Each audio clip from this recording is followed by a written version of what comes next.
Hi guys, welcome back to my channel. I'm Elle, the Keystone Stitcher. Today, before I get into all the cross stitch, I first want to send my best wishes and thoughts to everybody affected by the hurricanes. I'm sure if you've been affected, you're not watching this, but you may have family and friends, and so I hope they're all safe. So, you saw my title, and today it's all about how I lost my stitchy bug, briefly, how I got it back, and I'm going to come clean about a few things that relate to my stitching. So, I had told you I was going to work on 4 items this month, and because of my stitchy bug, I kind of floundered around, and I ended up with 9 projects. So, want to get started? So, when I last left you, I had worked one day on You Can Leave Your Hat On, and that's this up here. The original art is by Santara. It's charted by Heaven and Earth Designs, and here it is now. Let's see here, and let me see if I can bring this down. Okay, and here's where it was last time. So you can see I did a lot of work on his hat. And if I hold it back, you can start to see all the mechanical little pieces on his hat. Here's the brim of the hat, and you can see the top. And then, so yeah, there's quite a bit that went into there. I'm at 29% on this. I'm stitching this on an 18 count aida, nothing fancy. And so I've worked on that for about 3 days. And then I moved on to what is my focus piece for the year. And my goal was to reach 50%. I didn't. This is where I lost my stitchy bug. So before we get into that, let me show you where it is. So here is the top. There's Alice's hair. Okay, it doesn't want to stay. And then so I finished her face quite a while ago.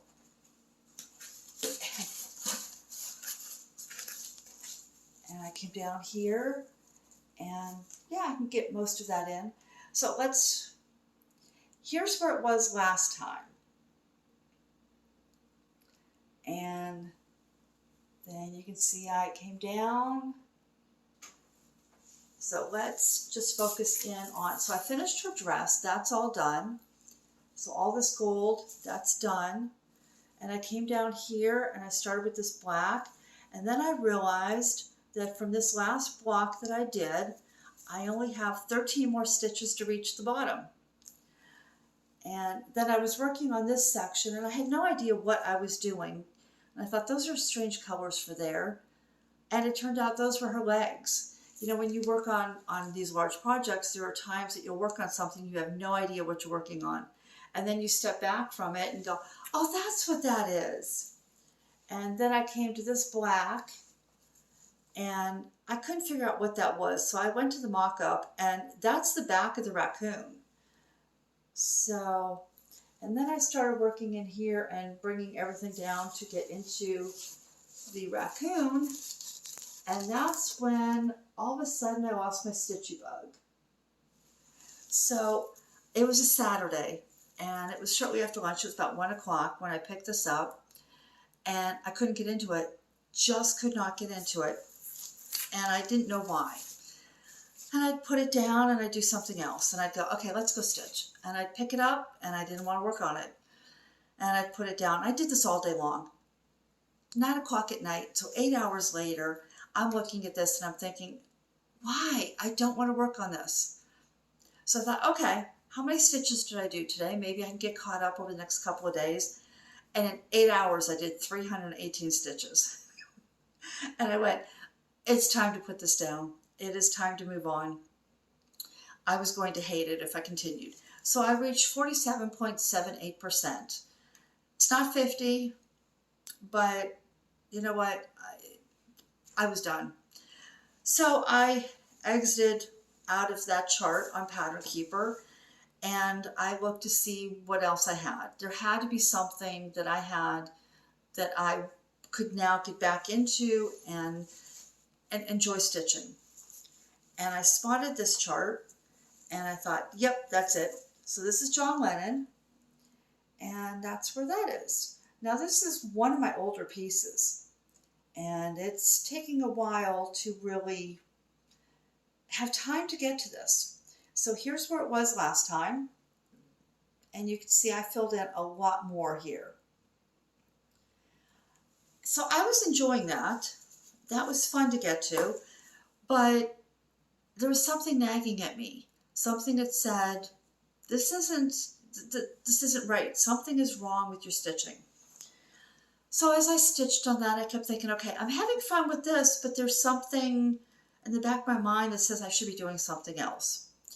And so I'm going to show you, I finally realized it was because I had too many projects. I like to stitch for a week and even 2 weeks on a project before I move on to the next one. So I don't change projects all the time. I change after a week. So when I pick something up, I stitch on that until I've reached the number of days or the percentage or whatever that I wanted to reach. Anyway, here is everything that I have touched this year. Now, these blacked out spots are the 3 UFOs, the 3s I just gave up on. If you see they're shaded in by blue, that means that I've completed them this year. There are 13 blocks per row, per column, which means there were 39 projects that I've touched this year. That is way too many for me. The most I had, now I didn't work on 39 all at one time. I haven't had more than 22 at a time. And I can blame, I guess I shouldn't say blame, but the first person that mentioned it was Debbie of Creatively Yours. She mentioned doing 22 and 22 in 2022. And I thought, okay, I've got all these things I'm waiting to get to when I finish what I've started.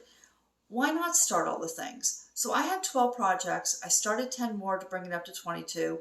Once I did that, I just started everything. Every time I'd finish something, I'd start something. And now I'm to the point where I want to put time into all these projects, but there's so many that I've only given 1 day to this entire year. So I've decided that I need to finish now all the things.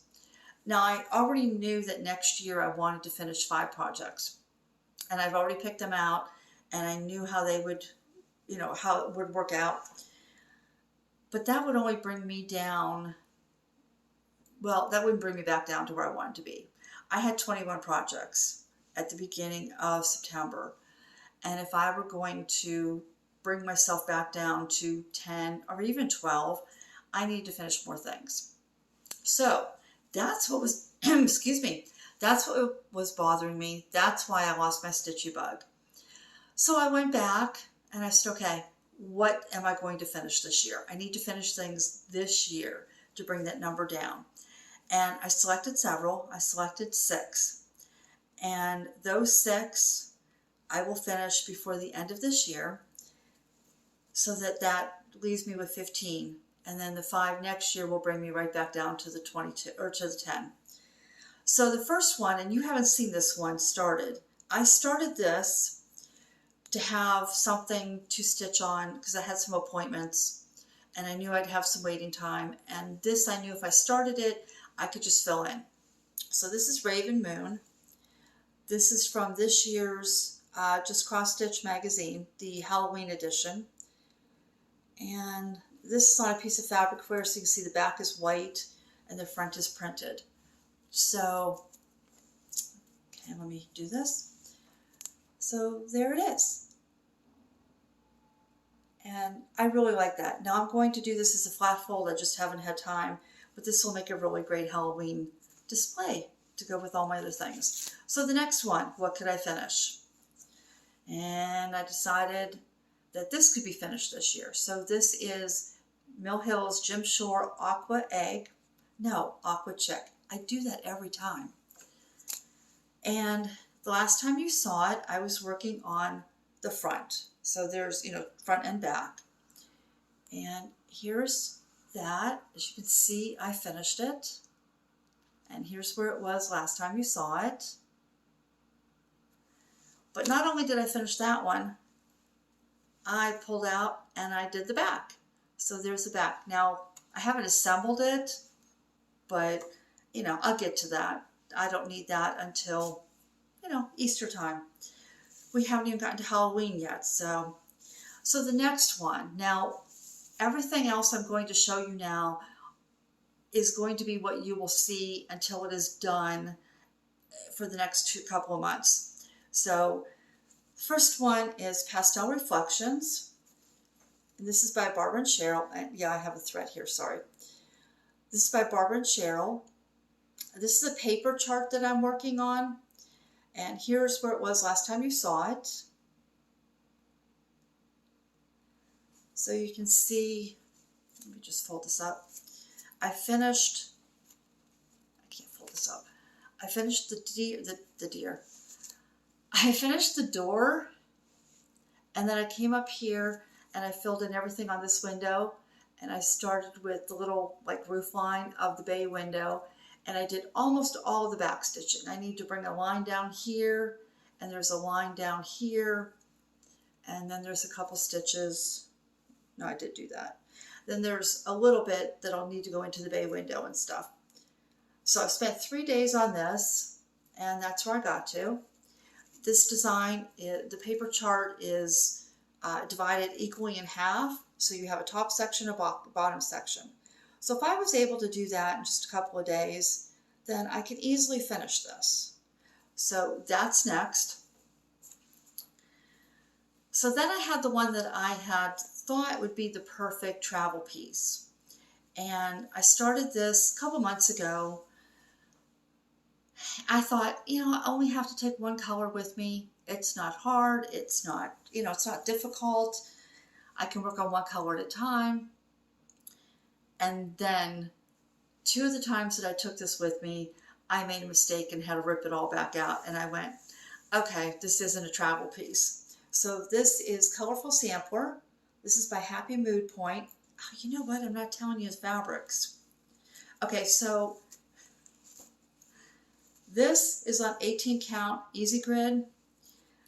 I have it set up so that if I need to use the grid, I can, but I find this very confusing, and this chart is easy to do, so I'm not actually using the grid.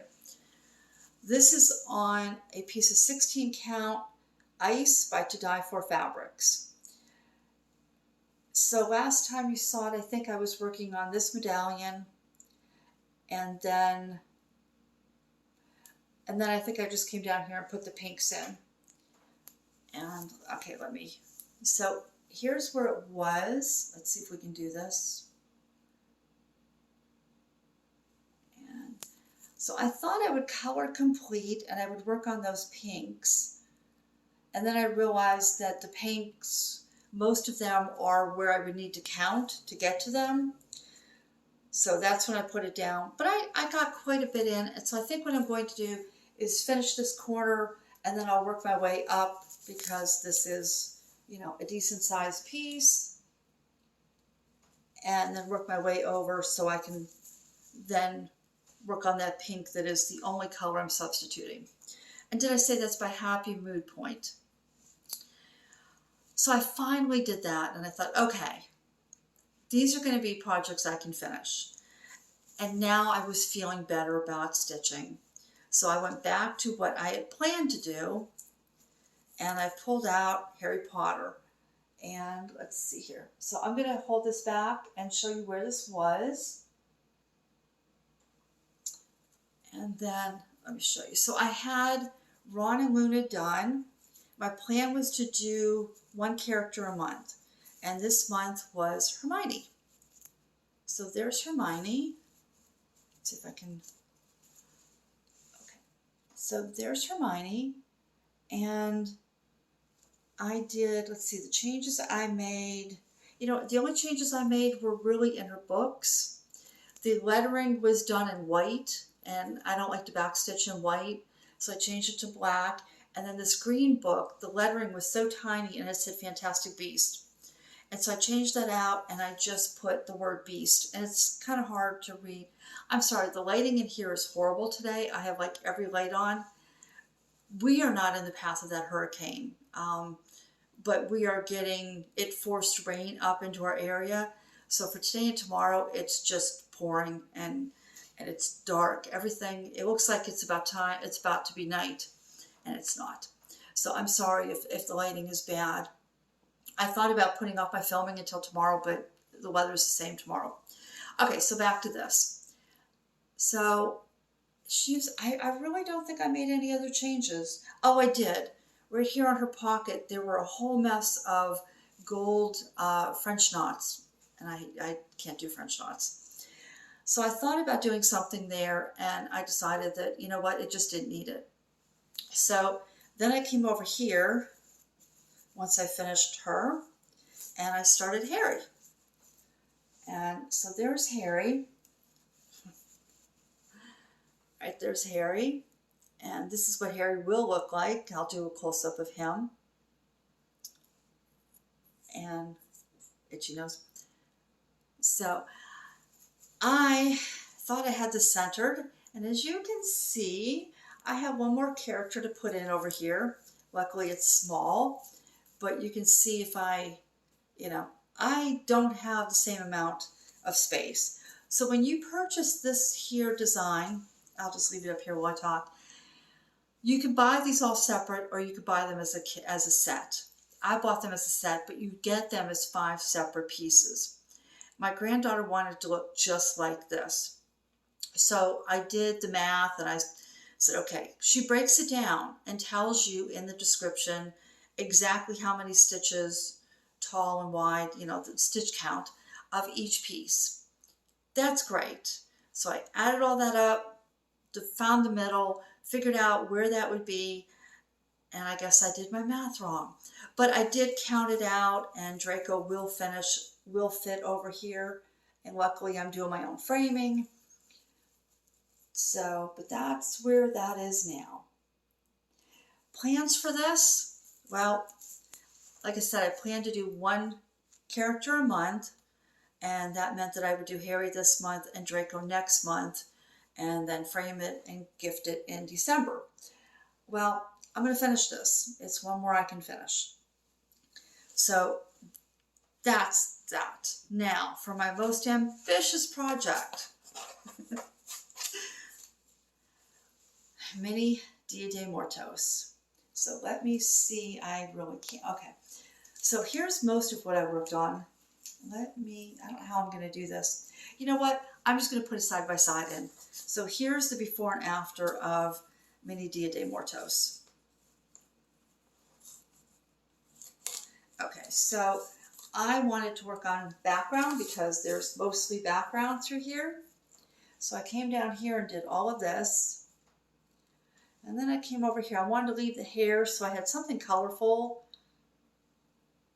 to work on other times. So I came down here and started filling in a lot of the empty spots that were there.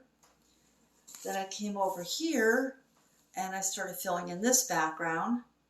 And at that point, I decided to count down. So I counted down, and that's the bottom. And you can see I have this section outlined. That entire section in here, this right in here, is all 310.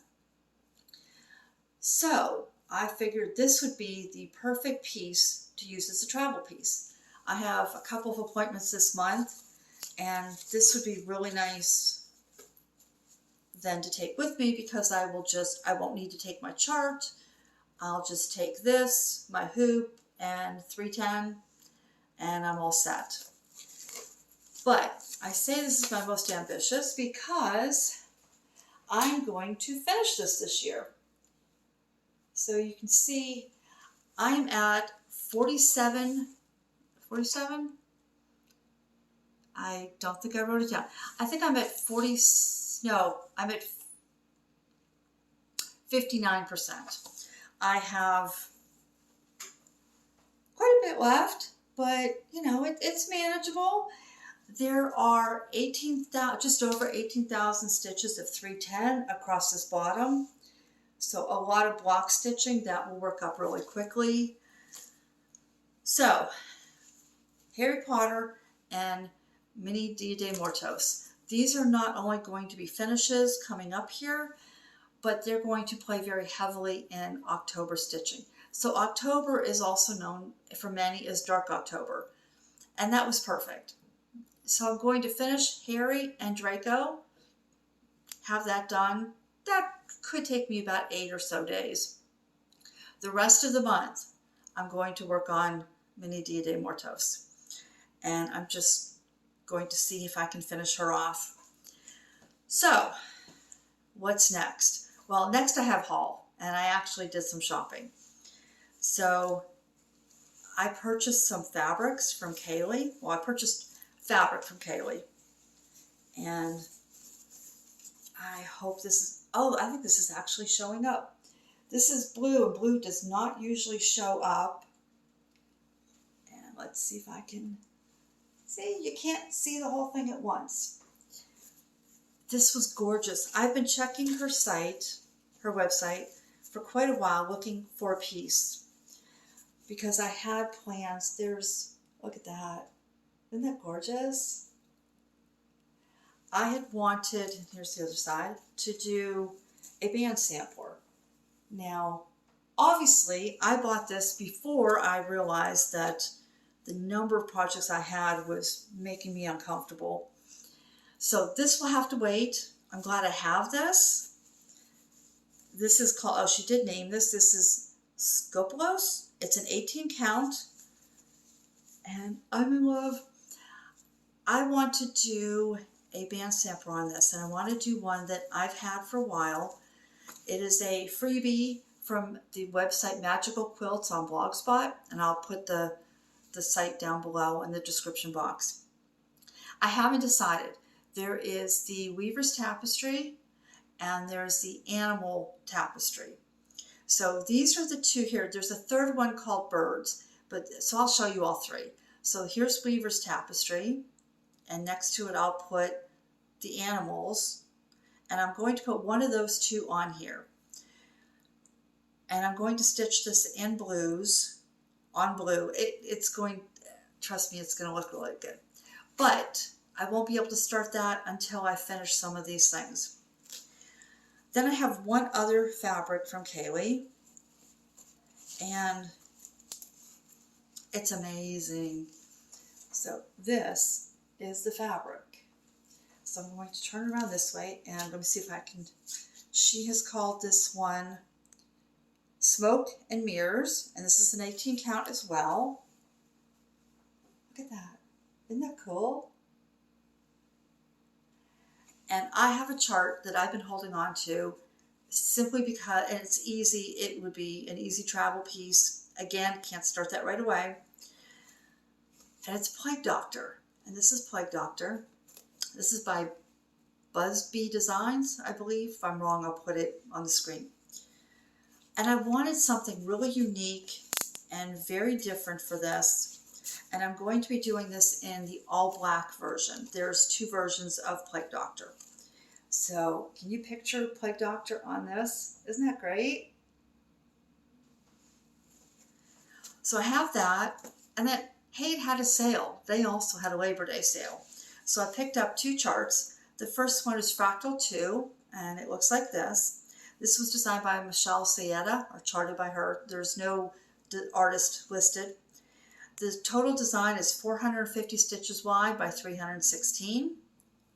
The second one is The Calling by Jody Bergsma. I think it's Jody. I can't read my own writing here. And this one is 525 by 524. So this rivals, this is almost identical in size to Peacock Daisy, which is this one. So those were my purchases. So now, moving forward, next month is November, and I will be celebrating the fact that I've completed 2 years here on Flosstube. And as I do now every year, I did last year and I'll be doing again this year, I'm going to do a whip parade, and I will have a very special giveaway. I normally do a giveaway with my whip parade to celebrate being here and to thank you for your support. But I typically do a free chart that can be delivered to you as a PDF.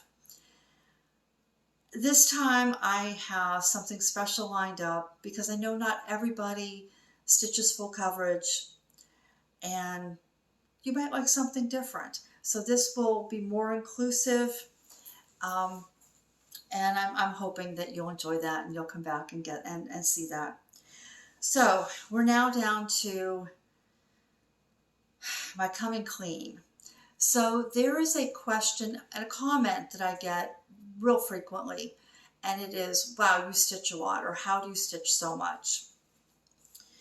And there's really two parts to this. One is it's an illusion, and the other part is life situation. So let me talk about the illusion. So this looks huge. This is stitched on 16 count. Now most people who stitch on full coverage tend to stitch on 25 count. I'm seeing more people now who stitch on the aidas.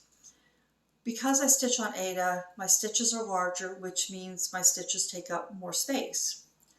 If I go back to Alice in Snow White, and we'll bring this out, and you see how big this is. Alice in Snow White, this is on 16 count as well. These are my only two pieces on 16 count, and everything else is either 18 or 20. If I were stitching this on 25 count, these girls would be 9 inches narrower and an entire foot, so 12 inches shorter. So it appears that I get more stitching done than maybe some other people. But I have to tell you that Alice in Snow White has been my focus piece, and I work on that for 2 weeks every month. Not this month. I was watching Suki, the Brown-Eyed Stitcher, and she has a project she's working on, a max color, supersized Amy Stewart bookshelf, and it's gorgeous. And she had mentioned that she does 600 stitches per day. So I roughly did the math and realized that she does more stitches in a month than I do on my large project. Now I may touch and put more in overall, but on that one project, she stitches more. But it doesn't appear maybe to be that way because she records every 2 weeks. Sorry about that, I was interrupted. Okay, as I was saying, Suki puts more stitches in her bookshelf than I do in mine. So there's the illusion. She's stitching hers on, I believe it's 28 count. Correct me if I'm wrong, Suki, but I think it's 28. So hers is much smaller, her stitches, and so the area that it looks like she's stitching is much smaller in size than the area that I'm filling in with my much larger stitches. The other is that most people, such as Suki, films or records every 2 weeks, and I record once a month. So when you see her progress on her bookshelf, you see 2 weeks, and then you don't see what she's completed in an entire month. So because you see what I've done in a month, it looks like I've done more because you're not taking into account the frequency in which somebody records. So that's kind of that. The one other thing is that I stitch on normally very limited pieces. So normally I stitch on 3, at the most maybe 4 pieces a month. And so you will only see that. And there are people that can stitch on more pieces in a week than I do in a month. Stitch Mommy comes to mind. She has, her Mill Hill Monday, and so she has all these different pieces that she works on. And if I tried to record once a week, you would see progress on one piece because that's all I do. So that helps. Now the other is life situations. I'm at a very unique place in my life. I've raised my children. They're grown. They're out on their own. They have families of their own. And I can tell you that it completely changes your life. You know, there are less dishes to do, there's less cleaning to do, there's less laundry, there's less everything. You're not, now I homeschooled my children, so there was that I had to do. Um, Not that I had to do it, I wanted to do it, but all those things, you know, we ran to sports and they had their friends over and there were all these activities that they did. I don't have to do that anymore. That's not a part of my life anymore. The other is that I don't work. Um, Not that I wouldn't be interested in working, but I don't work. Any work that I do is because I want to. One of the things that I do is I restore furniture and then sell that for money.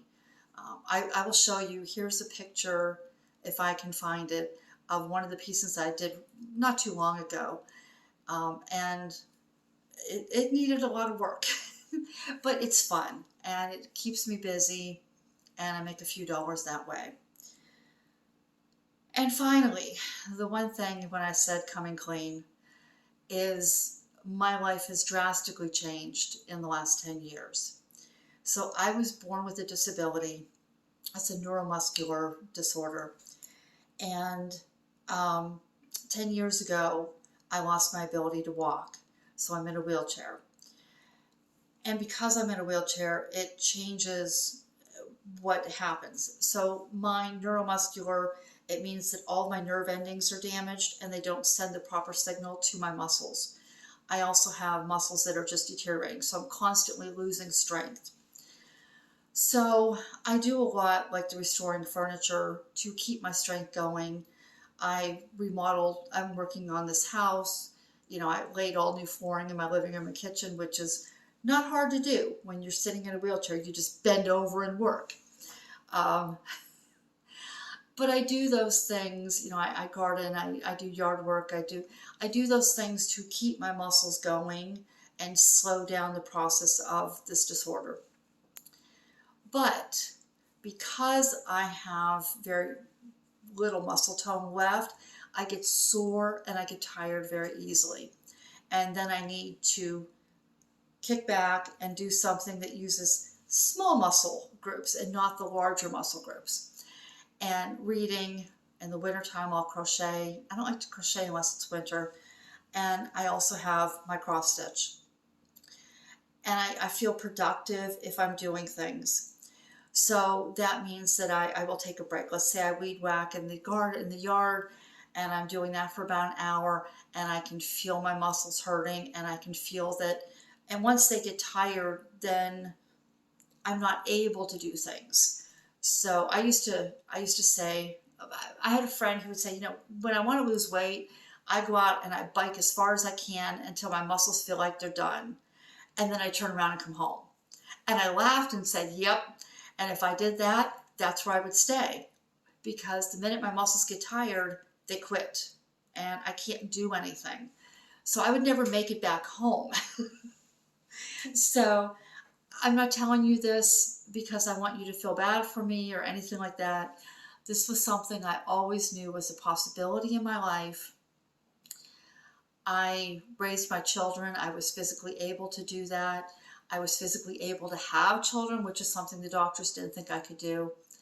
I'm at a point in my life where nobody else actually needs me. You know, my children don't need me to run them to errands or anything like that. So yeah, I had time to plan. I knew I would no longer be able to go hiking like I used to. That was one of my favorite activities. But I had time to find other activities that I could do that didn't involve being able to walk. But because I do a lot of stitching, it is my therapy, it is my recovery time. I don't ever tell you like the stitch count that I do. I don't give you my totals. I know what my totals are, but I don't want to make anybody else feel bad, or on the reverse, I don't want you to think I'm bragging. So how do I get a lot done? Well, my life is shorter. You know, my life is more condensed and I have less things to fill my hours.